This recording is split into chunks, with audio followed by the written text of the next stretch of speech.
Broadcasting live from the Business RadioX studios in Atlanta, it's time for Charitable Georgia. Brought to you by Bees Charitable Pursuits and Resources. We put the fun in fundraising. For more information, go to beescharitablepursuits.com. That's BEES charitablepursuits.com. Now, here's your host, Brian Pruitt. Good, fabulous Friday morning. It's another fabulous Friday with three more fabulous guests. For those of you listening in and it's your first time listening, this is Charitable Georgia. This is about all positive things happening in your community. So I want to thank Sharon for stepping in for Stone. So sweet. Gotcha. I'm happy to do it. Yeah, so, just thanks for being here. Oh, because I can't run the board, so we'd be in real trouble if it was just me. So, well, I'm happy to be here. Thank you. I've got, like I said, three fabulous guests that all have some great stories to share about what they're doing in the community and what they've done in the community. And so we're going to start this morning with a guy that I've known for about 10 years, and he's very patient because he puts up with me. So, Dave Young with Command Wealth, thanks for being here. And for some, what's the word I'm looking for? What is it? I have no idea. Well, I have to read this for compliance. Compliance is the word I was looking for. So, this is compliance for him. All securities through Money Concepts, Capital Corp member, FINRA, SIPC. Command Wealth Management is independent and not affiliated with Money Concepts Capital Corp. So, again, Dave, thanks for being here this morning. Yeah, thanks for having me. So, like I said, you're with Command Wealth. You're a financial advisor. You've been my advisor for 10 years. And like I said, he's really patient for putting up with me for 10 years. Wow, I'm surprised that he's still around. So I'm still here. Yeah. So are you. Yeah. Well, yeah, that's a good thing. So Dave is also, he still serves in the Army National Guard. He's a major. So thank you for your service. He spent years in the Army as well. And, so that's great in itself, but you have a passion for helping people, obviously, and a passion for veterans. So give us your story, and then you can talk about what you do with Command Wealth. Yeah. So as you said, I'm still in the National Guard. I got my 19-year notice last week, so that was great. So one more year, and we'll finally retire. Yeah, thanks. I know my wife's ready for it, too. Yeah, so we spend a lot of time in active military. I grew up in Columbus, Georgia, so at Fort Benning. I joined the Army to see the world, and I got stationed at Fort Benning. Some people, that is the world. Yeah, it is. So we moved up here probably about 12, 13 years ago, and we were active duty guard at the time, which is what brought us back up here. And my son had just been born, and I was gone, came home, and my wife and I decided let's take a step back and just do kind of the traditional guard piece. And that's when we started the financial planning business and when I met you. So I think it's really cool because I won't tell you who he was with before, but he wasn't happy with who he's with, and he just thought that the way that customers were being handled, he wanted to be better for those clients, and so he went out on his own. So it's just awesome the way you treat those folks. So where is Command Wealth based? So we're based in Cobb County, but it's the pandemic was actually a great light of this. Is we're all over the country, so we have clients all over. We work a lot with veterans. So anytime one of them moves to a new base, we get licensed in a new state. So we're all over, but we're based here in Cobb.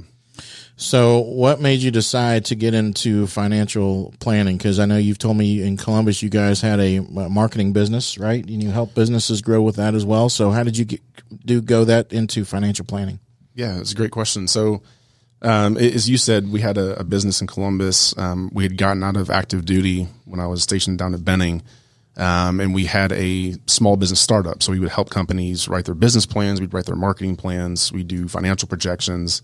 And we decided to start that in 2009. So if you remember what happened in 2008, 2009, that's a really hard business to have when no one's starting businesses. So kind of with that background, when I was looking at getting out again and wanting to start something, my career in the military has been very heavy in operations and planning. So it was a natural fit to kind of take the corporate side, because the Army still is a corporation, taking the corporate side and then bringing that down to more of a individual level. So we do a lot with individuals and small business owners because of that. I know you enjoy helping small business owners, and you're very involved with the community and networking as well. And you also at one time you're a past president for the Meridian Business Association, correct? I am past president. Yeah. 2020. That was another fun time. Well, you like those years, don't you? Yeah. I mean, you run a business association during your pandemic. It was great. My job was just to make sure it didn't go under. For those who don't know about the Meridian Business Association, can you share about that and the purpose, what y'all do? Yeah, absolutely. So the Meridian Business Association, similar to other associations in the cities, it's a group of business owners, like-minded individuals that want to get together, share business, refer business out, just build relationships in the community. Can you share your story as far as your military career, what you did before you got out of active duty? Man, 19 years, Brian. You did a lot, right? Yeah, we did a lot. So I was in the infantry. I was in the airborne. So we spent about 10 years jumping out of airplanes, teaching people how to do that to a certain extent. When we came up here, I commissioned as an officer every state has their own program. So we commissioned as an officer here. And then went to the cavalry. So I was a scout, a recon scout. Did that for a number of years. And now I'm actually at, it's called Officer Candidate School. So any student or any soldier that wants to become an officer in the Guard, we teach and assess and evaluate their leadership abilities. So some go on, some don't. That would explain why he puts up with me, because he jumped out of airplanes. Right? You're not afraid of anything. Exactly. So I always got these confused, but I'd like for you to share the difference between the Army National Guard and the Reserves, because you know me, I kept getting confused. Will you share the difference? Yeah, it's a basic difference. So the Army Reserves is a part of the active Army component, essentially. So when the Army deploys, the reserves are there to backfill, more or less. And if anyone listening is in the reserves and I butchered that, I'm sorry. But the National Guard is a little bit different. So they have two missions. One's for the state. So in this case, the state of Georgia. So when there's hurricanes or snowstorms or anything COVID, they did COVID response. Or the riots that happened. Remember, we had the National Guard out. So you have the state mission, but then they're also a deployable unit. So you'll deploy overseas, essentially backfill other active duty units there too. So right now the Guard is in multiple countries all over the world. People don't really realize that. So I always like to ask this: why is it important for you to be part of the community? Because you're out networking, you're also again still active with the reserves in your business. But why is it important to be part of the community? Because you are out doing a lot of things. Right. I mean, given what we do in financial planning, a lot of that is built on trust. So it's being out in the community, building relationships, working with others, and just being active and being seen, because my business is here. My kids go to the same school as other kids and play sports with other kids. So it's just important to be a part of that and build those relationships. The other thing I'd like to ask is, because I know even at one time there was always a stereotype, and I guess there still is, about financial planners. I know there's good ones. I know there's bad ones. Can you share something that might take away that stereotype? Yeah, it's really just being willing to go and sit down and ask. Some people think that if it's going to cost money just to come and sit down across the table from us, and that's not really true.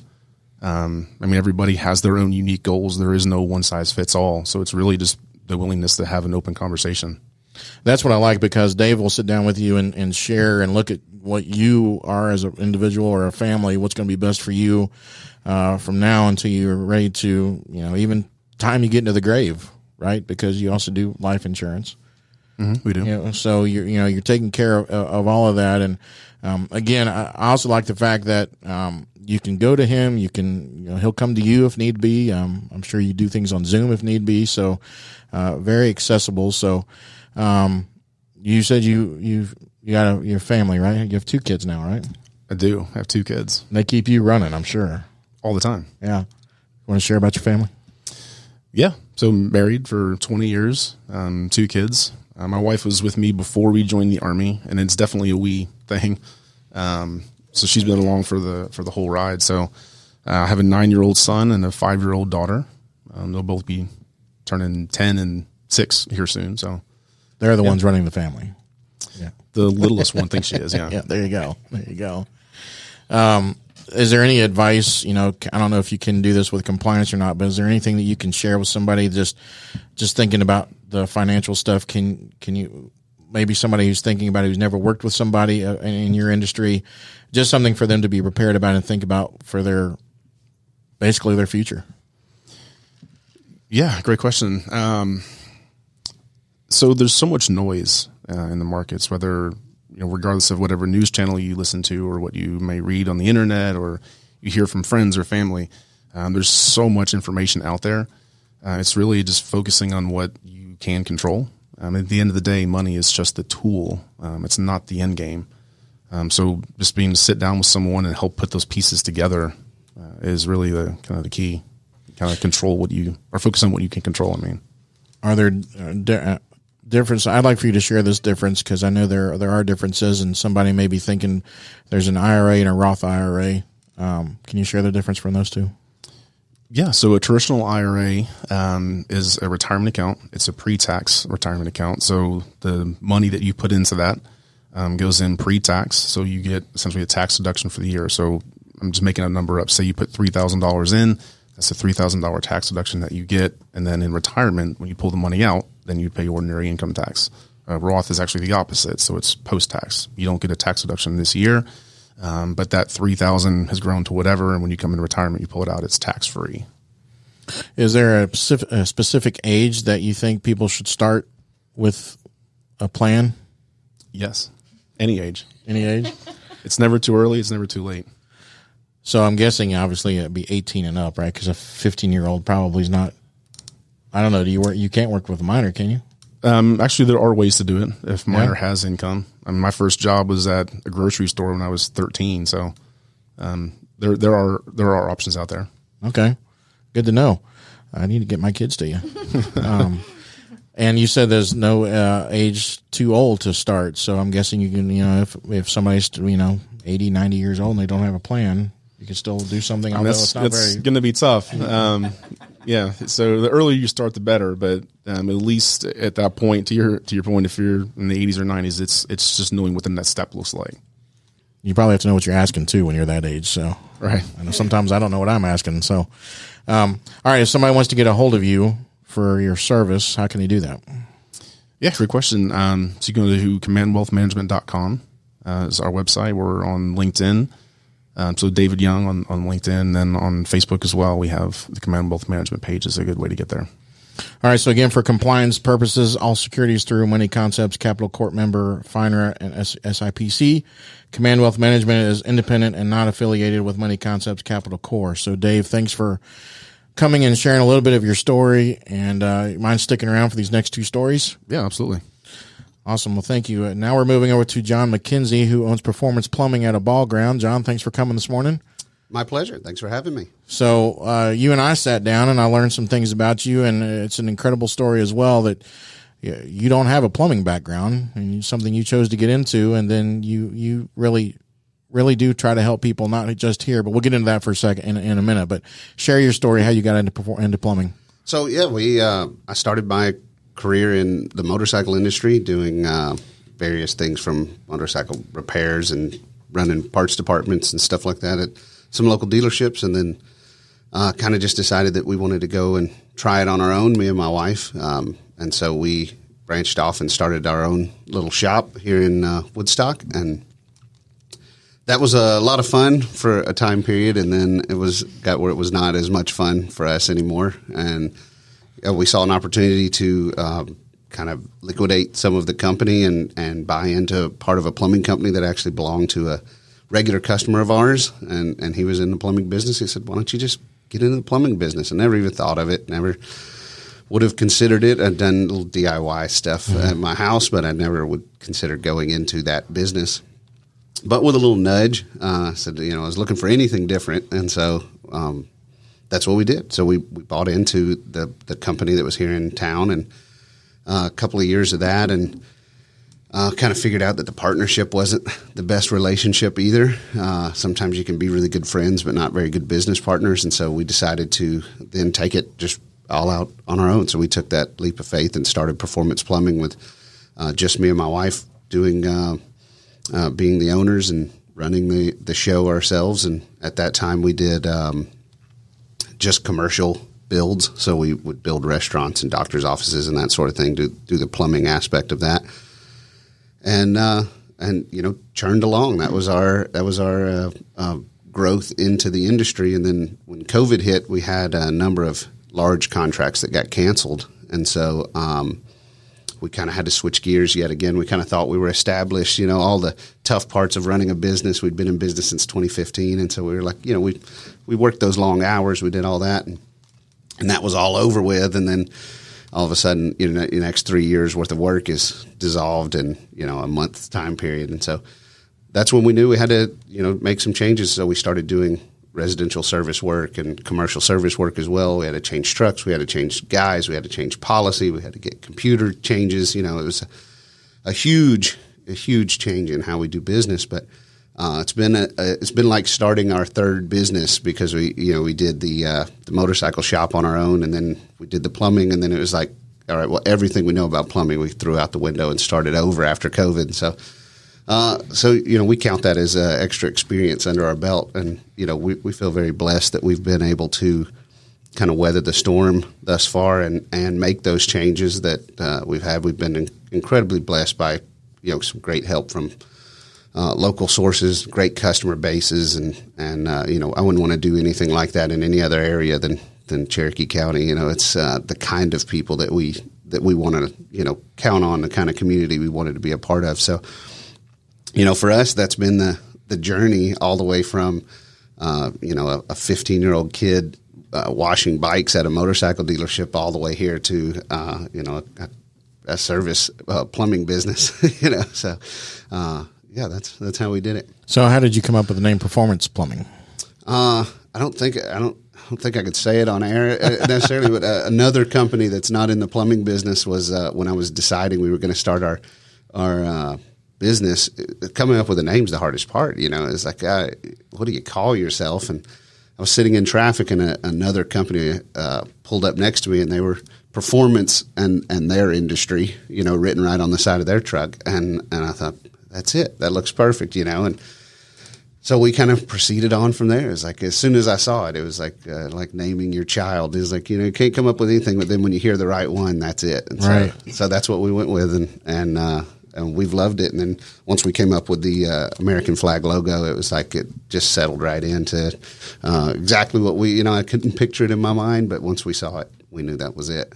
So this will lead into part of the story that I want to bring into, but the question is, do you just service Cherokee County, or do you go other places? We go outside of Cherokee County. We try to stay 30 to 40 miles from our office for the most part. Depends on the type of project and what's needed, just so that we want to spend more time fixing plumbing than we do sitting in traffic, and so we have to kind of organize that way. But no, we go all the way out to Johns Creek and come down into Marietta and Milton and Alpharetta and stuff like that as well. We go further north as well, up into like Blue Ridge. And so it's not really a circle of a service area as much as it is just kind of dependent on the roads that get us there and the traffic that we can anticipate and stuff like that. But, we want to be, as we grow, we want to be available to more people. We think we bring a good quality product at a value to customers. We bring a down-home community relationship. And so we want to offer that to everybody. And so, as we grow, we want to continue to branch out to the people that we can offer that to. And we look forward to that. So what I think is cool, the reason I wanted to ask that question too, is you shared with me a story that you actually went to Texas. You hear stories when natural disasters happen of tree companies and roofers and the companies that do the mold and fire, people like that, to go to the other states. But I've never heard of a plumber going to another state to help out. So share that story if you don't mind. Yeah. So a number of times in my career, including I was in the motorcycle business when Katrina hit, and the owner of that company donated jet skis and some other things so that for the relief efforts to Katrina. And I saw that, and I kind of felt the same way then. I was like, we need, I've always wanted to be part of some kind of effort like that. I think it's an amazing thing to do. And so as I kept growing and became a plumber and got into that business, there was Hurricane Sandy and stuff like that. And it was like, how can I help? What can we do to help? I could pack up, I could go, but I'd just be in the way. Do they need plumbers? Do they need anything like that? So often with these, natural disasters, there was times when we would feel like, how do we go help? And we couldn't come up with it. And then this time when the freeze happened in Texas in 2021, we, same deal. It was felt like we wanted to help, but we didn't know what to do. And thankfully we just got a kind of surprise phone call from a guy named Dominic that's with a company called Plumbers Without Borders, that organization he runs, just himself and his wife. And they called me up and he said, hey, I've talked to some people that are on the ground here in Texas, and he's out of Oregon, I believe. And he said, would you be able to send anybody to come help? They have real need for plumbing. That's what they have a need for right now. And so we made a couple phone calls, talked to some of our guys, and me and my wife discussed it. And we said, we'll give you whatever you want. You want us to load up trucks and trailers and excavators. What's the failure? What's the fix? And we'll go. And he was able to put together a plan for the city. We went to Austin, and so the city of Austin put together a plan for us to stay in a hotel in Austin. We went to some of our local suppliers who were kind enough to supply us with just truckloads of material. We loaded vans until they were dragging the ground and made the 14-hour trek out there with these just poor vans getting 8 miles to the gallon just strapped down. I mean, pipe as high as we could stack it on the roof and everything. And so we rolled out there, and like I said, the city of Austin was kind enough to put us up in a hotel, and there was another organization, Water Mission, that was on the ground there, and they generally focus on getting water to desolate areas and the Sahara Desert and things like that. They work on communities that have no water, but they're based out of Austin, Texas, so they kind of immediately took that call, and they organized getting us in contact with people who had no water at all. So we were out there for 13 days. We went through almost 1,500 feet of pipe, repiping houses and patching frozen pipes and just everything under the sun, crawl spaces with animals that live in Texas that, I'd never seen before and would be happy to never see again. And some really, really great people, some people that were incredibly gracious for the work that we were doing. We saw a number of situations in which without that, there was no path I saw that they would ever have running water again. They had no method to pay and no, in some cases, drive. They were kind of beat down by the whole thing, and so it was just a really great opportunity. And we were so blessed to be a part of it because for so long we'd sought how to make that connection, and Plumbers Without Borders really facilitated that and got us where we wanted to be. And so, so we went out there and did that. Our longest customer that had not had water, we had a lady in a really rural area that had not had water for 28 days when we turned her water on. And she just lived out there. She made a couple of times a week a trek back to the city where they would give her cases of bottled water and baby wipes to stay clean. And for 28 days, that was her entire life. So, wow. The noise that she made when she first heard water coming out of we turned the faucets on after, and we had to repipe the whole house. It frozen top to bottom. And so, it was 8 of us that we had organized to go to this house. And when we first turned that tap on and water's coming out, and it's like the shower's on and the water's, and she was just screaming. She was an older woman, but she was just screaming like a schoolgirl. She's so excited to finally see water. And it was like, if you're wondering why we're here, I told my guys, if you're wondering why we're here, that's why we're here. Because there was local news agencies that wanted to meet with us and do that sort of thing. It's like, that's not why we're here. We have a job to do, and that's what we want to do. And so that was, we didn't make any money off of that trip. Thankfully, they were able to cover a lot of our expenses, so it wasn't an expensive trip other than the cost of not being here working. We took everybody that we had, but it was one of the most rewarding things that we've ever done, for sure. Well, for those of you who can't see in the room, but Sharon, you can see just by him sharing a story of the glow. But I am too. I get choked up because we've talked about this, like that joy that you experienced. You cannot put a price on that. Nope. And if more people felt that joy, they would do more of those things. Exactly. I really believe that. I agree with that. I agree 100%. And you can't money's nice, but they didn't need money in Austin. Austin, the city was helping. They just ran out of physical people. And so, it feels nice to give money and help causes, but when you can take your talent, your thing that you do, we say like we're a good plumber in the community, a good steward in our community, and then have an opportunity to take that all the way to a completely foreign land as far as we were concerned, and apply it and really see results. We got 25 houses that didn't have water. We got water turned on, and it was just a blast. And we got to meet some people that did the same thing, that came from, I think people came from about 50 different cities that were in our group that Water Mission organized. And we still know those guys. I went to New York last year for one of them's wedding, and got to see it. And so, those connections, those things, you can't replicate them. You can't, recreate them. And so we were just blessed that the timing worked out, that we could make it work.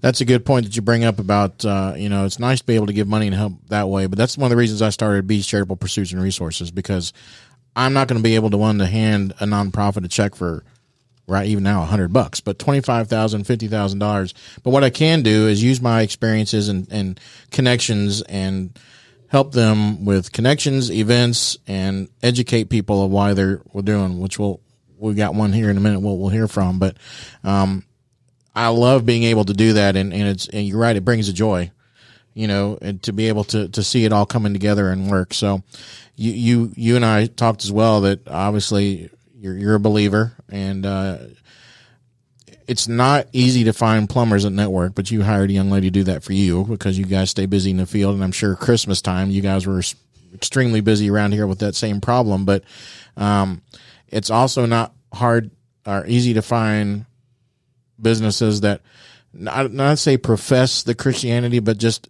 the example, and living that, and the way you treat your customers, I think is important, because I don't care what industry you're in. If you're not treating your customers right, you're not going to last as a business, but then also those customers are going to be, out whatever as well. So, it's awesome that you guys do that.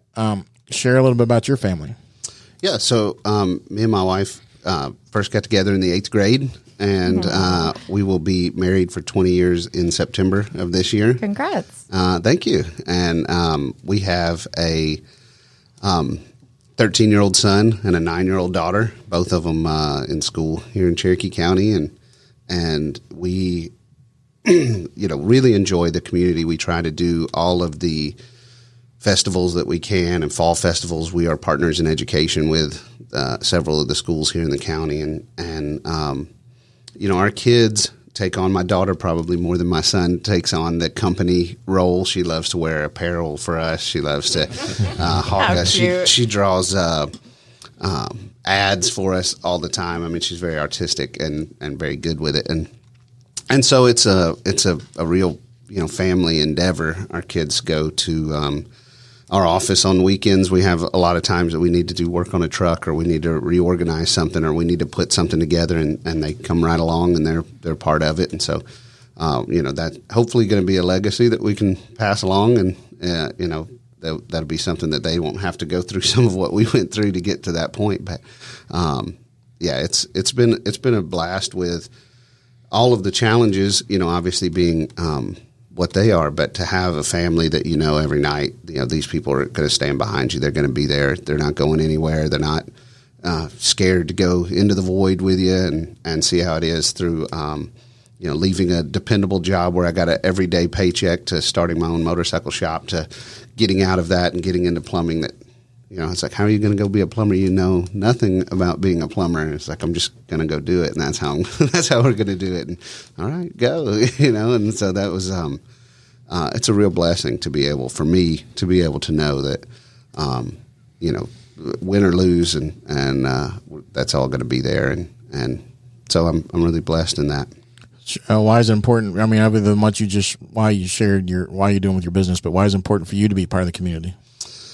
I've always just felt like, there's a burden put on you when you have talents to use those talents well. And I think that it's easy to see a modicum of success and start feeling like, oh, I did that, or I did, I grew that, or I made that. And that's often not the case, at least not completely the case. And so I've always felt like anything that we get belongs to the community, belongs to some extent, at least to the people around. And that's the only way that it works. I'm not a huge proponent of, government intervention. I like for a community to come together. That was one thing we loved about being in Ball Ground during COVID, was that community just itself kind of, they didn't need intervention of any kind. It was everybody pulled together. Businesses helped other businesses that were failing because they weren't, we had barbershops closed and we had all of this stuff, and people stepped up and did what I consider to be the right thing.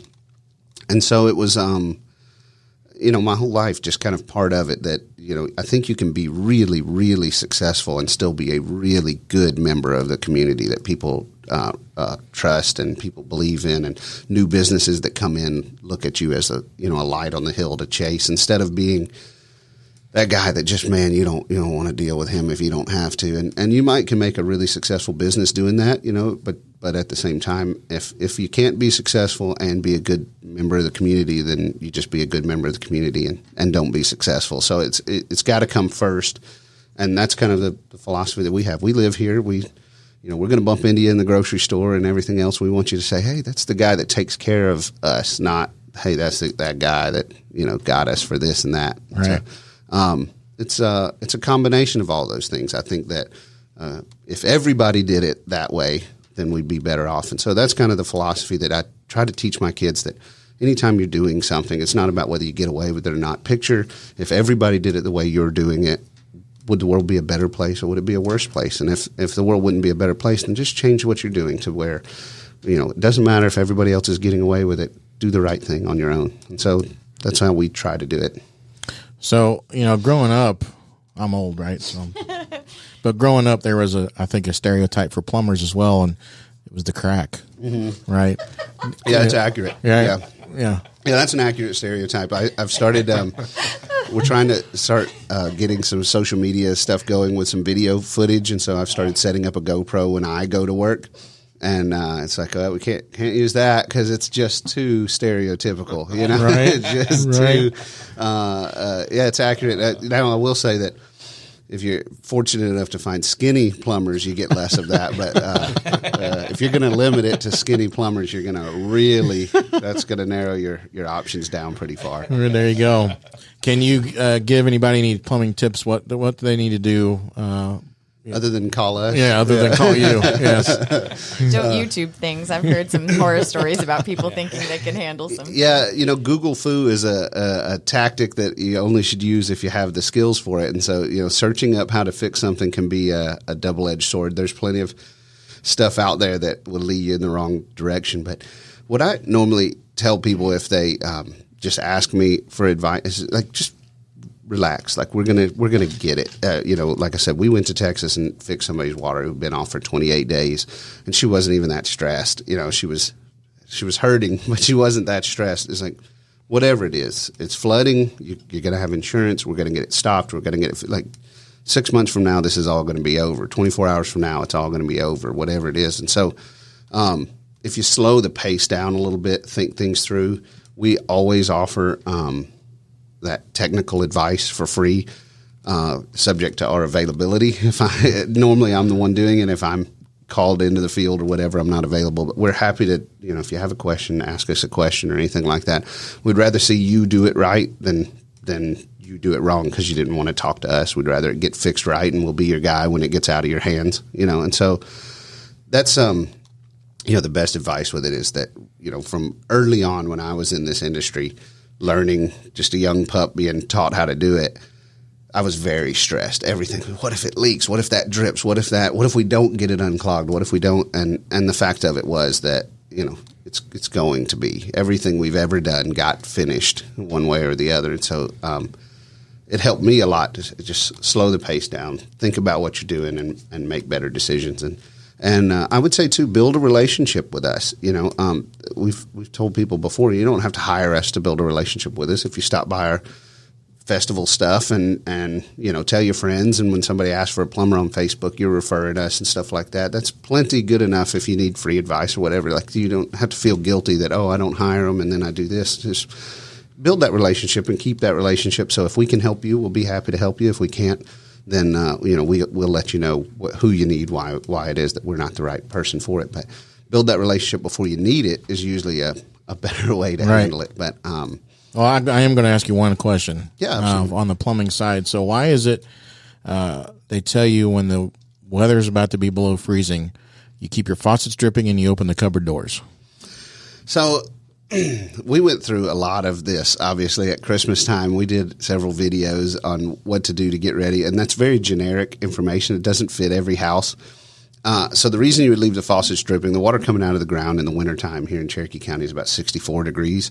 So by dripping, the new water coming in 64 degrees. So even if the house was 32 degrees inside, which it wouldn't be unless your heat wasn't working, then you have new warm water coming right up out of the ground. Relatively warm. None of us want to swim in 64-degree water, but it won't freeze. And so by leaving it dripping, both hot and cold, you constantly feed that warmer water through the lines. It helps them keep freezing. Plus, the water moving is harder to freeze. Just like at freezing temperatures, a creek will still run because that water is just moving. It can't freeze. So, and then opening the cabinet doors would be only applicable if that cabinet was up against an outside wall.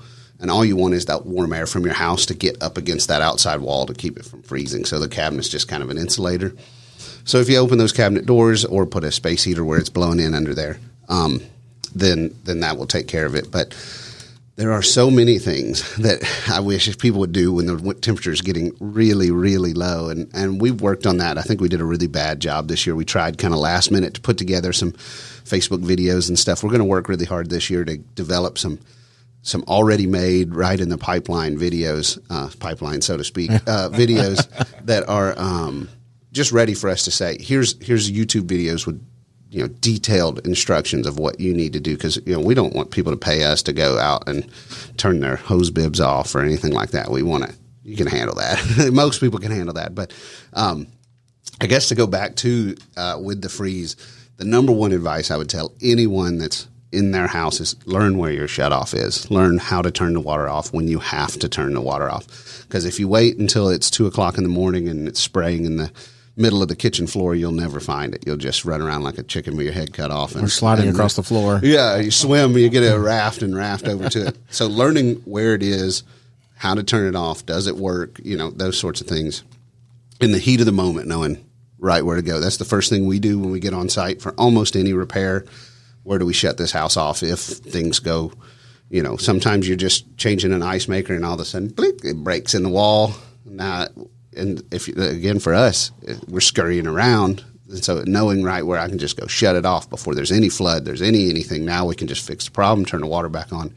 It makes a really big difference. So I wish that every single customer I had knew exactly where to go to turn their water off. That would be a fantastic help for us. What about wrapping the faucets outside? I know my wife took a washcloth and then a Kroger bag and put them over the faucets on the house outside. It doesn't hurt. The insulated covers that you couldn't get at Home Depot when that was all happening, those are a great option too. They do the same thing. They just reflect the house's heat. The house is warm, and so they just keep what we call in the envelope. They keep the hose bib inside that envelope to help it from freezing. But they should have a shutoff too. That's a second thing you can learn. The first thing is the main shutoff. The second thing is the shutoffs for any outdoor spigots. They'll have a shutoff, and you turn them off and drain them down, then they can't freeze. There's no water in them. So that's more effective to turn them off and drain them down. But second to that, trying to insulate them absolutely is the next step. But certainly disconnect the hose from them no matter what you do, because about 40% of the fixes that we did during the freeze still had garden hoses hooked to them, and that's the biggest cause of it. Is that freezes really fast, and that water just chases right up into the house, and it's a common occurrence for us to fix them. All right, so if somebody out there listening and wants to get a hold of you for your services, how can they do that? Yeah, so you can call us or text us at 404-637-9017. Or you can visit us at our website, which is www.performance.plumbing. There's no .com or anything. We're just performance.plumbing, leading the charge into a new way to do internet site locations. Nice. And that's what they sold me on years ago when I got that. And it hasn't quite yet happened. I was told .com was going to go away, and that hasn't exactly been the way it is. But yeah, we're performance.plumbing is our website, so it's easy to get to. And like I said, we take calls or texts on our main line, so we're happy to chat back and forth that way. If it's easier, more convenient, or you're just antisocial or shy, you can just shoot us a text, and we'll be happy to respond to it that way. Awesome. Well, Jon, thanks for coming and sharing a little bit of your story and your business. You mind sticking around and listening to this next guest? It'll be my pleasure. So you guys just heard 2 stories of different ways of people getting involved in the community and their passions of helping people in different ways. This next story, I'm going to let him speak the entire time, but this next story is not only about community, but it's perseverance, it's overcoming, it's grace, it's passion. And anyway, Kevin Harris from All In, All Out Ministry, thank you for being here this morning. Thank you for having me. And you will share about your ministry and why you're doing it and after you share your story, because it leads into why you're doing. But just go ahead and share your story, because it's you may want to share and get you some tissues. Oh gosh. So no, it's incredible. Yeah. So if you don't mind, please share your story. All right. Absolutely. Growing up, I was very fortunate. Grew up in a home where, I grew up in a kind of a big family. There were 4 boys. I was the youngest of 4 boys. There's a lot to that down the road. But growing up, we were very fortunate. Mom and Dad loved us. We prayed at dinner table. Dad, when I was born, was superintendent of the schools in the county. Then he went on to be a principal, but also through that he became a preacher on the weekends. So he was pastoring a church and being a principal. So growing up, that was my dad. And growing up, I learned that I had an identity problem, because trying to figure out, in the town we grew up in, it wasn't a huge town at the time. Now it is. It's grown very big in Cartersville, Georgia. But everybody knew everybody, and everybody knew my dad. So I was always like Doug's son or Gail's son. And then as my brothers got older, and being the youngest, I was Ron's little brother, Jeffrey's little brother, Craig's little brother. And so nobody just said, "Hey, Kevin." It was always something else. So I struggled with that, not knowing, and I'd try to do things to get attention. Of course, being the youngest, despite what everybody says, we are spoiled, and we do get our way a lot more. But as I was growing up, my dad was a very honest guy, and being the principal, he did paddle me twice when that was a thing. You could do that. So it still needs to be a thing. Well, no comment. But so it wasn't like that I had any special treatment or anything. So he treated me just like everybody else. And growing up, I trying to figure that out. And as I got to high school, when I was a freshman, it was across town. So I kind of got away from my dad, because the elementary and middle school was attached. And in middle school, if I got in trouble, they would, they'd take me in my dad's office instead of, I can remember, in my art class, I had these little fake earrings in my ear, and she grabs me by the arm and says, "Come on, we're going to the office." And I'm like, okay. We passed the middle school office and go straight to the elementary school office. I'm like, okay. So, but I'll never forget my dad sitting there. He said, "Son, if you want to put earrings in your ear, we can put a dress on you and let you go to the girls' bathroom." I'm like, all right. But I showed him later. I got them pierced when I got to college. So, but anyway, so it was like I couldn't get away from him. So when I got to high school, I'm like, yes, I'm away. And then the first day of school, they're going through the roll. They get to my name. They're like, "Oh, you Jeffrey's little brother or Craig's little brother?" I'm like, "Yeah." They're like, "Well, we're going to need you to move to the front of the class, because if you're anything like them, we're in trouble." I'm like, "Great." So I just started trying to find who I was, and doing that, I ended up with the wrong crowd, the wrong people. As a freshman in high school, I started drinking, and we were drinking at school, weekends, wherever, whenever. And as I progressed through high school, I was able to maintain playing sports. Basketball was my thing.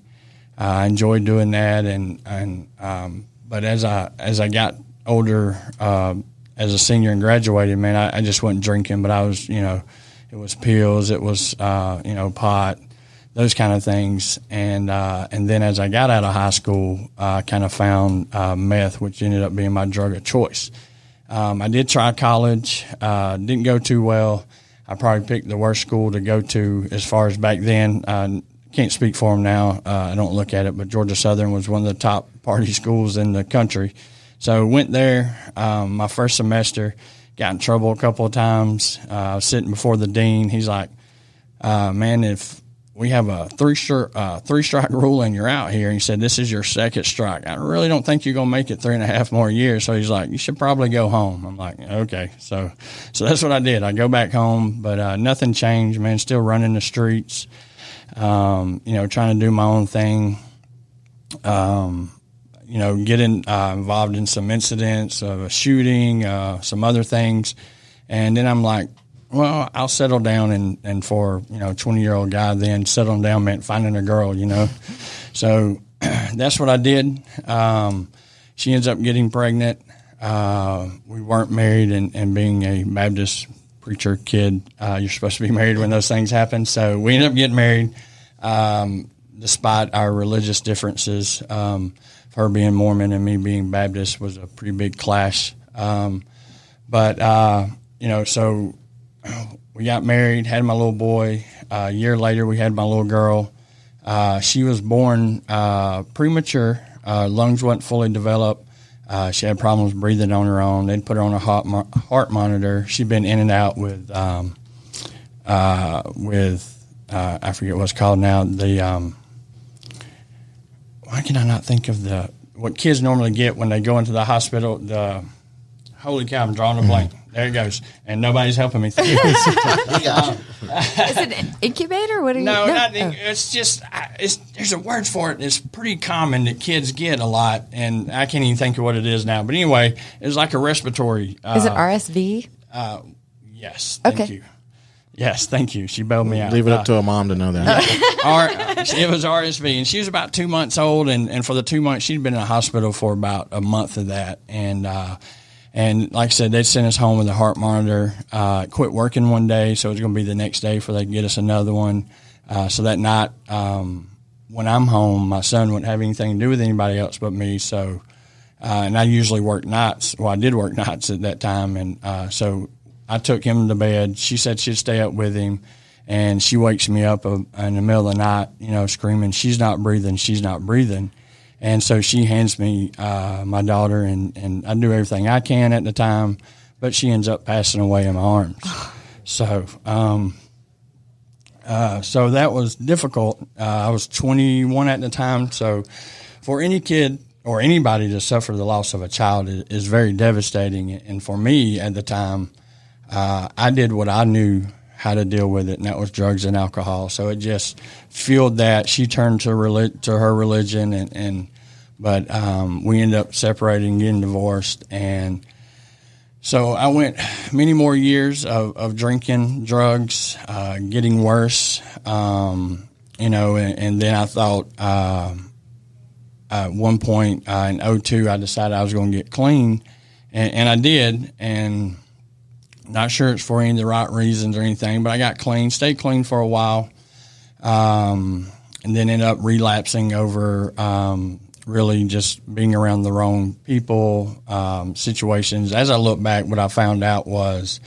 when things don't go my way or big, I guess, events that happen in people's life, which happens in all of us, and everybody has their way of dealing with them. But for me, for whatever reason, I always turned to the drugs and alcohol to deal with them. I wasn't very good at facing any problems that I had.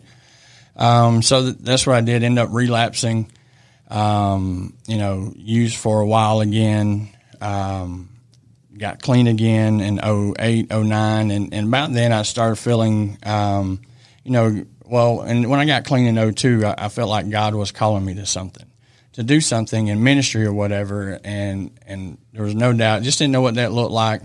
But as time went, that faded, and as things happened, that faded, especially started using again.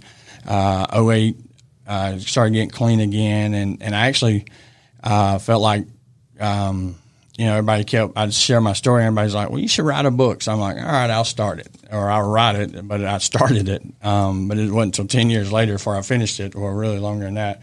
But anyway, I started it, got clean. I started working for this ministry, doing helping others that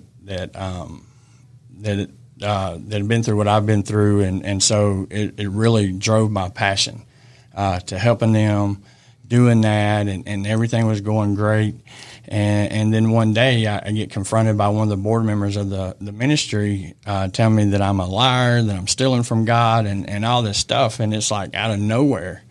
And the accusations weren't true, but for whatever reason, somebody had told them some stuff. I have no clue why. But either way, it came. They asked me to resign, and I did. But man, I just fought like, why? Like, I'm doing what I'm loving. Why would this happen? Like, why would a ministry do something like this to someone? So I ended up relapsing again, back to where I was. But this time, man, I really, I went into shooting up meth and really getting deep into it, stealing, breaking into places, just doing all kinds of dumb stuff. And then I did something that I thought I would never do. And I broke into a church. I just didn't break into any church. I broke into a church that my dad had pastored for 19 years, church that I grew up in, church that, like, these people considered me as their kids. And, man, it was just crazy. Never thought. And then me being in the position that I was, thinking, well, nobody ever know who this was. I have a key, the alarm code, and all this stuff. But, most addicts, they realize nobody thinks they're doing anything. But it was it took them a week. So that just shows you how terrible I was at it. Took them a week to figure out that it was me. Warrant was issued for my arrest. I made the 6 o'clock news back when that was a thing. I guess it still is. I don't know. I don't have regular TV anymore. We try not to watch those anymore. Yeah, right. But anyway, made the news, wanted, had a warrant issued for my arrest, and man, my first thought was I'll run. And then after a night of just bombarded with phone calls and people trying to get me to turn myself in, I eventually next day caved, let my parents call them, say, hey, I'll turn myself in, let's go. And so they come pick me up. On the way there, I'm talking to them, and I'm like, all right, so here's what we do. We get a Bell's bondsman, we do this, we do that. So I'm thinking, like, I'm going to go in, turn myself in, and I'll be out by the end of the day. And was what I was wanting, because I just want to get this over with and move on with what I was doing. And I get there and do all that, and then, well, they populate me with the rest of everybody else. I'm like, I don't think this is supposed to be happening. Like, we had a plan here. And so a week later, I get this little care package in jail, and it's got, like, socks and toothbrush and deodorant and stuff. And I'm like, I think I'm going to be here a while. And so, in looking back, my parents, they said, that was probably one of the hardest decisions they ever had to do, but was the best decision they ever made, which is so true, looking back on it. But by leaving me in there, let me deal with it, face the consequences, and those kind of things. And so, growing up, and one reason my ministry is all in or all out is because I'm one of those people, I'm either all in or all out. I've never been able to find, hang out on the fence and be that person in the middle. So whatever I do, that's it. So I had this battle back and forth of, I'm in church, I'm out of church. If I'm not in church, it's probably not a good thing. Y'all should probably go looking for me. But, so that was my life. And so at this ministry that I worked at, I'd send my resignation letter in, but, and I'd ended it with a verse. And so when I was in jail, I was walking back to my cell. There's a group of guys in this one cell, and they were just, I didn't know what was going on. So I'm like, I'm new to this. So I'm like, stuck my head in, like, come on in, we're reading the Bible. And I'm like, okay. And they picked up reading where they had left off, and it was Romans 8:28. All things come together to good for those who love the Lord, and that's what I ended my resignation letter with this ministry. And so, man, it just hit me like a ton of bricks. Like, I just start crying, and I remember God saying, "Son, I'm not done with you yet." And so it just hit me. And even though I was still clean, I knew that's what I needed to be doing, but there's still this other, demon enemy inside of you fighting, like, no, you go back to what you're doing. And so I spent 119 days in jail. before I finally got an opportunity. And while I was in there, man, the love from this church of letters and support and visitors and stuff was just very overwhelming. And so go to the judge, and when we're doing this, there's a thing called drug court. I know it's in Bartow where I was. I know most of the other counties have it. Not everybody knows about it, but it's a program where they let you out, but like you have to, you have to get a job, work so many hours. You have curfew. You have surveillance officers that check on you, random drug tests. You go to court every week, and as you get through it, it kind of gets to every other week to once a month. But you have to stand before the judge and give an account for your actions for the week, and so it's a really good program. But while I was in jail, I'm asking people about, because I was facing 16 years in prison is what I was facing, and so they said drug court could be an option. So when I'm asking people about it, they're like, everybody in jail is like, no, don't do it. They're setting you up for failure or whatever. But I was wanting to take my chances versus 16 years, but I stood before the judge, man, and he was letting me have it, and rightfully so. I mean, he's telling me, you broke into a place where people go for safety and go to be, in comfort and know that they get away from all that. And he said, you violated that. And I mean, he was just hammering me. And he said, normally I put people away for a very, very, very long time for this. He said, but because of the church going to bat for you, and because I think you need help versus putting you in jail, we're going to do drug court. And he said, we'll do 6 months rehab, and then drug court's a 2-year thing and 10 years probation. And so that's what I ended up with. Made it through drug court, but, you still have this battle going on of, am I going to do this? Am I not going to do this? And when you have to, they'll surprise you with some drug tests. You have to call a phone number every night and figure out if you got to be there the next day. And it was on a weekend, and I forgot to call. I hadn't done anything. I just didn't call. So I missed a drug test. And to them, a missed drug test is a failed drug test. So I told them, hey, I didn't mean to. Like, this is the deal. And so I ended up having to spend a weekend in jail as my punishment. That's the thing with drug court. Your punishment's back to jail. So it ain't just a slap on the wrist. So I was in the weekend in jail, and I realized, man, this is my 1-year anniversary of being clean. I'm here. I just forgot to call a number, but I see some of the same people, and it kind of clicked for me.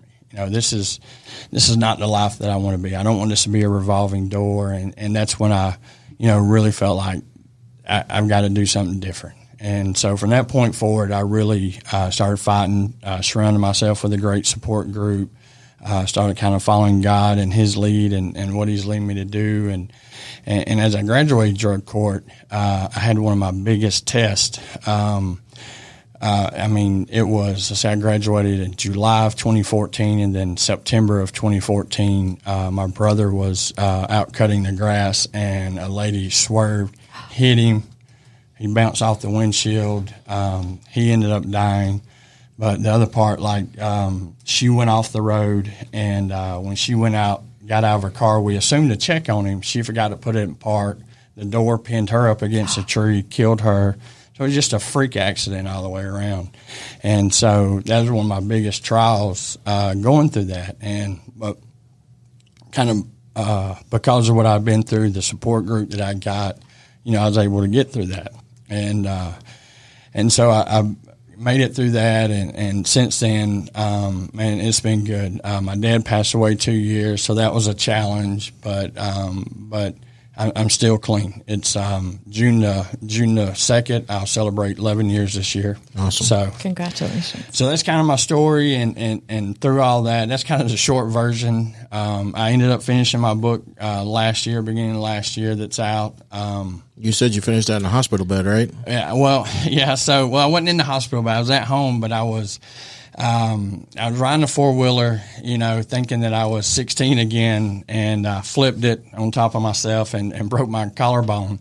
And so I'm laying up in my bed with my arm in a brace, and I'm like, I felt like, God's leading me to finish this thing. I'm like, all right. So I'm like, got my knee propped up. I'm on my phone, and I finished 80% of it on my phone, trying to type it with my arm in a sling. So yeah, I was able to finish it finally.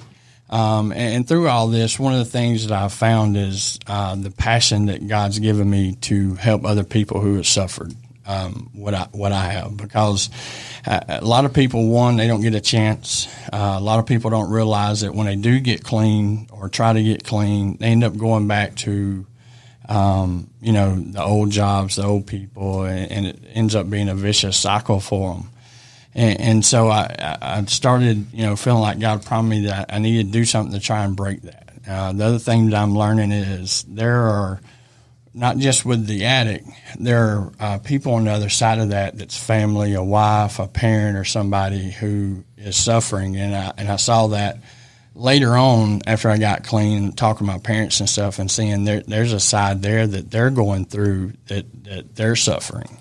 And so that's something else that through this process I'm trying to figure out, how to address and how to help and do to walk both sides of people through this process, because it can be tough for the addict, for the family and everything. And so with that, that's what I felt like that God was leading me to open up a recovery residence to help people. And that's where All In, All Out Ministries were birthed last year. Put a board together.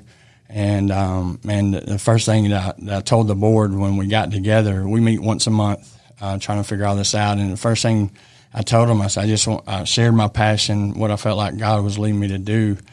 And I told them, I said, what I feel like the vision that God's given me is something that can only happen with Him. I said, it can be nothing I can do, because like I have these huge visions. I'm like, I don't know how it's going to happen, but I know that apart from Him, it's not going to happen. And so that's kind of the mantra, the kind of thing we fueled on and trying to figure this out. And what I feel like is I'm at the stage where I'm raising money right now. We've kind of, the board and everything, we've kind of put some things in place to get us to where we're at. And we're getting ready to start we are raising money, having a fundraiser, doing things like that. And what I feel like God's vision is having something with some land, 20 acres. We're wanting to put like animals on there to where, one, to help teach responsibilities, get up, feed them, whatever. And then my wife's like, well, you can, eat those animals too. Like, and I'm like, well, that's good, because we could help us be self-efficient. So we'll cross that bridge when it comes. But first feeding them, taking care of them, have a garden, help be self-efficient. I want to get the community involved. Just want to be able to, especially businesses and stuff, to help teach these guys trade. So like I said, they don't have nothing to fall back on. So I want to be able to set them up so when they get out, they've got something that they can do and they can help provide for themselves and their family, because, that's tough for especially men when they feel like they can't provide. So that's a big deal. And this facility is going to be for men who are struggling with a substance abuse disorder, and we're just trying to get them back into the mainstream of society. We want people in the community to come in, they can serve meals. There's things for them to get involved. They can teach like budgeting classes, teach how to do a job interview, how to dress for a job interview, like you were talking with the veterans. I mean, teach them stuff that they may not know, and, to help them, set them up for success. So that's one of the things. And also for the ones, there's always, everybody's like, what about those that are just, tattooed from head to toe and nobody's going to want them, they got so many felonies. I'm like, well, then we'll teach them how to do oil changes and open it up to the community, or do landscaping, help, give them some responsibility, something. Well, if they don't feel like they can, that nobody wants to give them a chance, that we can do something to help, and that'll help generate money. So the hardest part is the beginning. I feel like once it's up and going, and when they're there, they'll put money, like they'll pay fees, which they never cover, which that's the plan, so they got skin in the game. But to help generate, revenue or money for the ministry, and so that I'm not fully dependent on donations once we're up and going. And so that's kind of the vision, the plan, and where God's got me right now. So, I mean, this whole thing is amazing. The story and incredible is in itself, but several other things that I find out that the way God works and everything. But one of the things I wanted to touch on when you and I talked, I think one of the reasons you felt compelled to also do the facility is that your times in rehab too, you felt most of these places were just concerned about the money. They didn't care about the person. Yeah. And this is where you want to make that change. Yes, absolutely. Anytime you go to one and they roll up in a Cadillac and they're loaded down with gold necklaces and stuff, you know that it's just them generating money, and you'll get there and you'll see, man, there are places where one, people are using in there.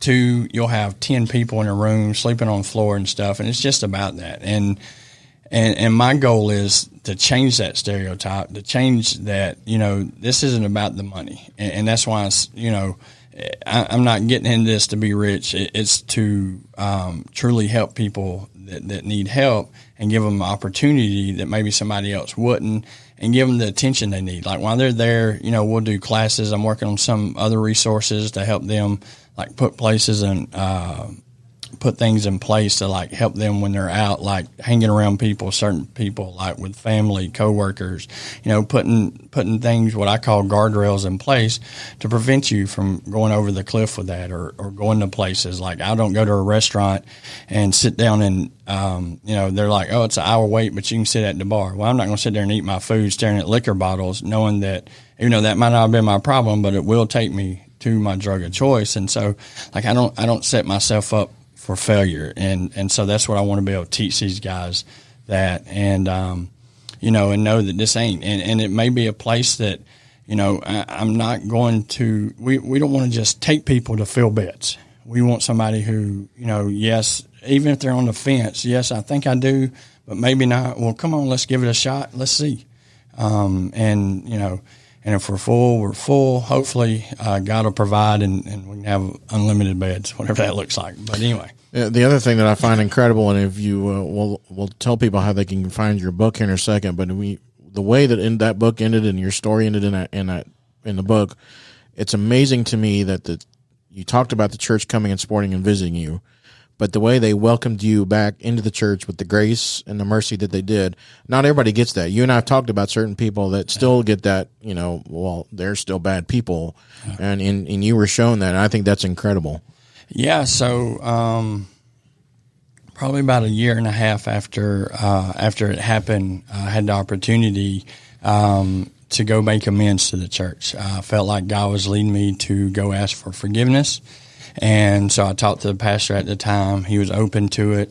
And so he gave me a Sunday where I was able to go and share and apologize. It was crazy. The same Fox 5 that was there to do that, they were there for that. I didn't know they were going to be there. But I have a clipping of that, of just where, they showed that, of where I was just able to just tell them, ask them to forgive me. I not only stole from God, but I stole from you, and they were very welcoming. I mean, they opened their arms, they surrounded me, prayed over me, and it was just amazing, because I was scared to death. I mean, you just never know how people are going to react, and but they did. They truly showed forgiveness,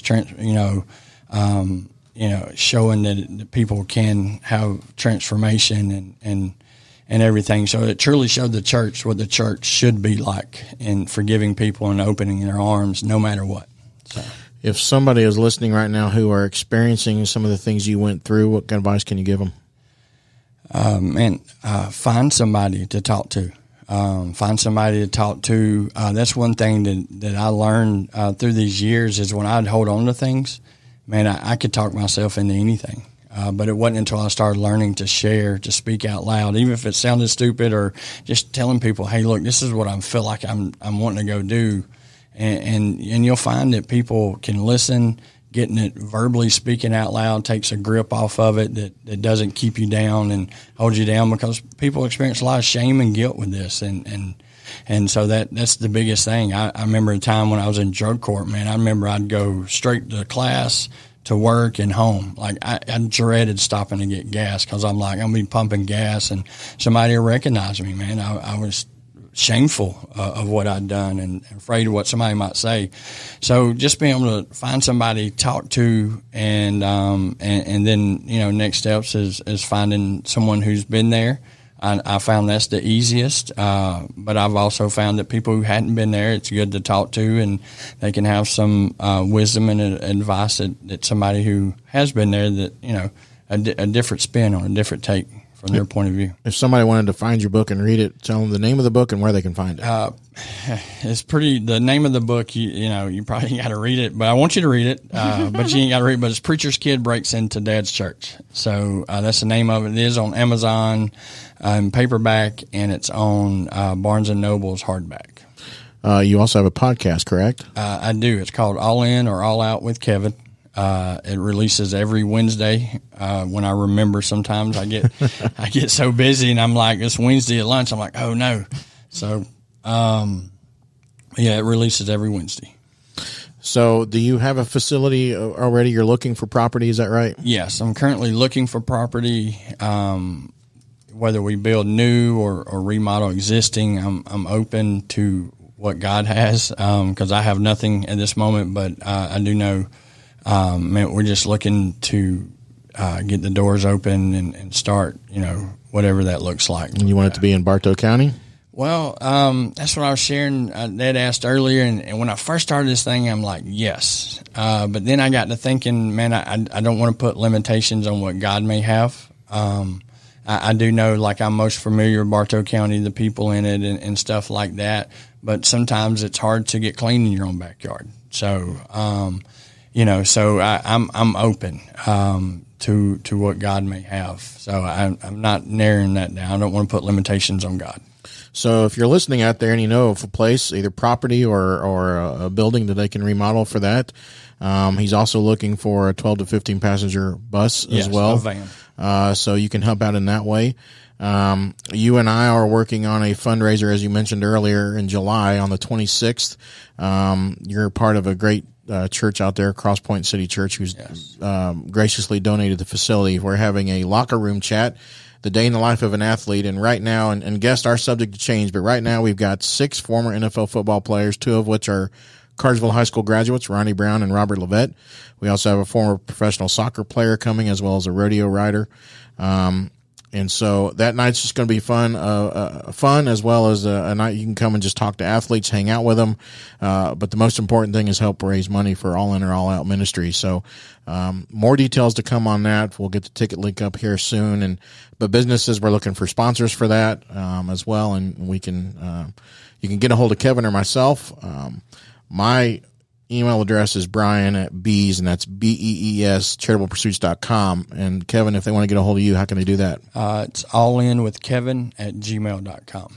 So reach out to one of us, learn about that, how you can get involved and help Kevin with his ministry and helping other men get back into society and overcome these addictions. So I got a couple of questions that I want to ask the 3 of you again about before we wrap this up. Kevin, first of all, thank you for coming and sharing that. That's, like I said, man, wow. It's just awesome. So you all 3 are entrepreneurs with a nonprofit, with your own businesses. So I'd like for each of you to share, and Dave, we'll start back with you. Give somebody advice who's wanting to start a business, especially somebody with a family, because all 3 of you, and I didn't even ask you, but you share, before we go to that, share about your family right now. Yeah, so I'm a blended family with addiction. A lot of times come divorce, so I've had my fair share of those. You can read the book to figure out how many, but so me and my wife, we currently have 5 kids together. The oldest is 24. Which I just found out Sunday that I'm going to be a granddad. Awesome. So, congratulations. Thank you. And then her 4 are 18, 17, 15, and 14. So the youngest 3 are girls, and the 18-year-old just moved out with my son. So I'm in a house full of teenage girls and my wife. So yay. We may need to get him some more help. All right, so go back, Dave. You start, because you all have young kids. Give somebody advice who's thinking about starting a business and how they can balance starting a business and being a dad or a mom with a family. Yeah, great question, and thanks for having me follow Kevin. Appreciate that. So it's a lot, right? There's a couple of things I would say, regardless of what you're going into, you need to be a student of your craft. Is you never stop learning. And once you think you know everything, that's the moment you become ineffective. So consistently try to learn and better yourself in whatever career it is. But there's a lot of rejection. And I'm sure that all of us have probably seen that building a business. There's a lot of rejection. There's a lot of negative thoughts. And when you focus on that instead of what you're doing right, you take the business back, or it takes you much, much longer to reach your goals. So focus on the positive and whatever I said first. Yeah, there. Student of your craft. There you go. John? Yeah, I think kind of play to that too. You gotta play both sides of the rejection. You're certainly going to get a lot of things that don't go the way you think, but you also have to learn when it's time for you to reject things. I made a lot of mistakes early on that we were kind of take all comers, and it was like, we were doing a good job. We were doing it for a good price. We were building buildings. We were doing all this, and so there was a line out my door, and in that version of the industry that I was in. And next thing you know, I'm doing 18-hour days back to back. I'm working every Saturday and Sunday. It's like I'm having to reintroduce myself to the wife and kids when I see them. If it's a daytime hour that I come walking in the house, like, hey, I'm allowed in this house. I'm the guy that goes and pays the bills. So you have to learn to say, set pretty reasonable parameters for the business gets this much time, and it just can't take any more than that. Because if you don't, as an entrepreneur, it occupies you. It's the thing that's your newest project. And so it's so easy to get sucked into it and say, I'm putting everything I got into this, but you owe some of what you got to someone else. And so that was the hardest lesson for me. I handled getting rejection from others pretty well. Send out a bid and they don't like it. Fine, don't like it, don't do it. That's fine. It didn't really just bug me that much, but I had a much harder time with me saying no when it was time for me to say, hey, it's time for me to go home. And so, your project is your project, but it's not, that's not my baby. My baby's at home. And so that's where I'm going. So that would be the thing, if I could go back and do it again, that I wish I had done better. And so that would be my advice to new people: make sure you set your boundaries so that your home life doesn't have to suffer, even if the business does have to suffer. Right. Kevin, along with your answering that question, I'm going to throw in the second part of that for you. If somebody's thinking about starting a nonprofit, if they have a passion like you had, what advice would you give them, both on being balanced with the family and then starting a nonprofit? Probably the biggest thing is don't be scared to fail forward is what I call it. You can't be scared of failure. You just got to learn from them. Regroup and do something different. So don't be scared to try something. It may or may not work. You don't know till you try it. So don't be scared from that aspect. And trying to balance a home life, man, I'm horrible at this. But one thing that always sticks in my mind, even though I'm not good at it, is, when you say yes to something, you're saying no to something else. And most of the time you're saying no to your family. And so that's something that I'm still trying to, find a balance in and do. I'm good at listening and taking advice, but putting it into practice is difficult. But yeah, so just don't be scared to go, man. Follow your passion, your heart, and whatever that looks like. Some people are good at just jumping off the cliff and going, and you may have to do it a little bit at a time. And that's what I've learned is, it's been a little bit at a time, and God keeps opening up a door, here and there, and you're able to, but just don't be afraid to go for it. And if you fail, learn from it and go again. How long did it take you to set your nonprofit up? Oh, let's see. I started last June, I think, is when I started the process of trying to figure out how to set it up and do all that. So it took, to actually get the 501c3 and everything, it probably took 4 or 5 months. But I mean, here I am. I am good at math, but figuring out what month it is. But I mean, it's been almost a year. I mean, June is coming soon, so it's been almost a year. And I'm not where I thought I would be and what I'd like. And so you just got to be patient and know that it's not your timing. It's God's timing. And so learning that is also difficult. So. I really thought I'd be full time running at this thing and doing it, but you just got to be patient and know that it does take time and timing's right, man. I have a clock that at home, and it goes reverse. So when people look at it, like it looks like they're like, your clock's broke. And I'm like, nope. I said the thing about that clock is it's right on time. I said it's the exact time. I said sometimes we feel like we're going backwards. Sometimes we feel like we're late or early. I said, but it's right on time, and it's God's timing and not our timing. So awesome. All right, last question before we wrap this up for the three of you. I'd like for you guys to share, other than what you just shared about the business part aspect and the balance, one nugget, phrase, quote, something positive to leave our listeners with for to living today and the rest of this year and on with. So, Dave, what you got? Yeah, kind of going back to what we've all said, there's a lot of negative news, not negative thoughts. It's focused on people because people are what makes the difference. John? Yeah, I would say that I always tell people just no matter what happens, 24 hours from now, it's going to be tomorrow. Just, take it at the pace it's coming. You can't, you rushing around is not going to make things happen faster or slower. Just relax and let it happen and keep your mind and, on the goals that you have. Kevin? I was trying to pull up my list, have a list of quotes, man. I don't know which one to go with because I don't know. One of my favorite quotes is from Greg Kershell is, people are willing to follow someone who is real than someone who is right. I may have butchered that, but that's the gist of it. And so I just try to be very transparent, very open and honest because, it's just people would rather see that, hear that, and believe in that than to someone who's, just looking to say the right things or do the right, feel like they're, the status quo, whatever. I don't know. Right. So. Awesome. Well, Dave, John, Kevin, thanks for coming and sharing your stories. Everybody out there listening, let's remember, let's be positive, let's be charitable.